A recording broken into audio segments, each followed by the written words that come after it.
So now let's talk about Silent Night, Deadly Night Part 3. Better watch out. Now, this is the first time I've seen this particular movie. I've seen the first two films before. And wow, this movie was fucking atrocious. Like, this was god awful.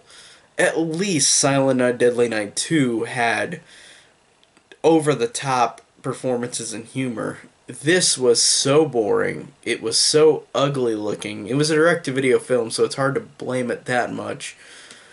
But still, it looked ugly. It was so stupid in a way that was boring. It was nothing that entertained me at all. It could barely hold my attention because the movie is only an hour and a half long and drags in terms, not in terms of like in terms of characters being just doing stuff, it just drags in which it holds a shot for too long. For example, there's shots of like characters just sitting there for a while, and I understand you could do that in good horror movies to build up tension, but in this, it's literally just to pad out the time. And the movie itself, like I said, is god awful. These characters are so horrible and so uninteresting.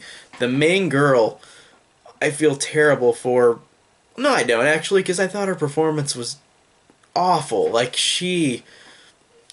I, I don't even know. It looked like she didn't even care in this performance. Like this actress, I don't know who it was, but she was so bad.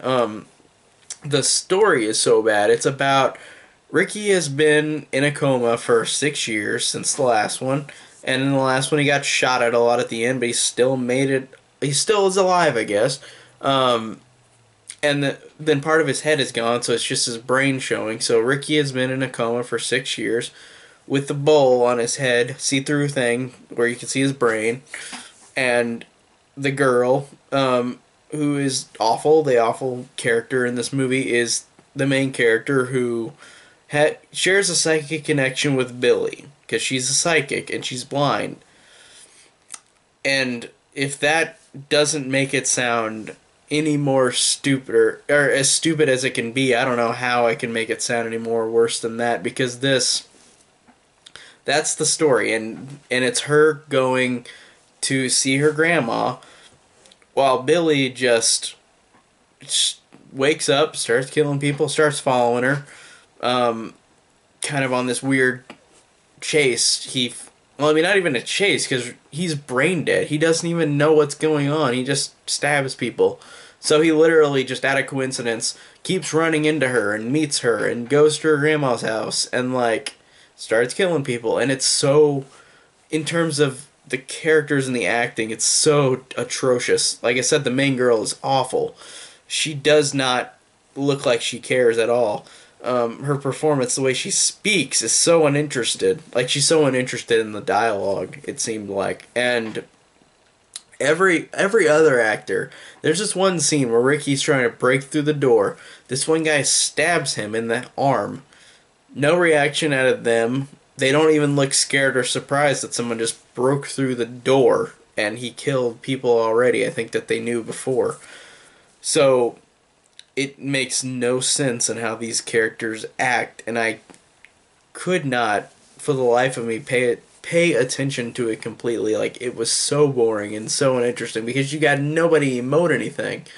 There was nothing, because Ricky is brain dead in this movie. He's not gonna act like he was in the second one, and he's not even the same actor. He's not gonna be over the top and stupid. He's brain dead, and the actress is awful, the main actress, and all the other characters are disposable, boring, and don't emote at all, like any of them. So what we have here is we're an emotionless, boring, ugly-looking movie. Like, it has nothing for me to give any praise for at all. Like, I literally cannot think of anything. I thought that everything was awful. I thought that nothing to me deserves even a semblance of, like, praise for it, because this just, to me, even the second one, like I said, was so bad, but it is so entertaining, and it had life to it because you had this over-the-top performance from Eric Freeman. But in this, where there's a brain-dead killer and there's a girl who is blind and a psychic and doesn't even react emotion to anything, and neither do the other actors, it's so boring and lifeless. There's nothing I can give this movie praise, but this was god awful, and I do not want to watch it again. I'm curious to see what the other two sequels are, because I hear that those are not connected to Silent Night, Deadly Night, these first three films. So I'm really curious to what they're going to do in the next one. But as of now, this is the worst one I've seen out of the three. This one was atrocious, and I feel like if anybody likes it, that's fine. But for me, this was one of the worst horror movies I've ever seen, literally ever. Um, God, this sucked. Thanks so much for watching and letting me talk about this god awful movie. I hope that the next one is not as bad, but we'll see. I feel like it can't be worse than this. Thanks guys so much for watching. Next one's coming up soon, and I'll talk to you next time.